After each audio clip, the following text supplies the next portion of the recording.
We've all been there.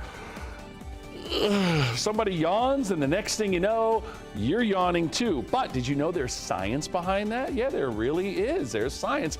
A new study suggests contagious yawning may be triggered by reflexes in the area of the brain responsible for motor function. It's similar to what happens when we imitate others, when we do their accent without realizing it. Humans aren't the only ones who yawn when others do. Dogs and chimpanzees actually have the same reflexes. What? Did not know that. I didn't either. But I am yawning over here, just looking at the video. Oh, I thought maybe I was boring you. All right, ahead on Morning Rush.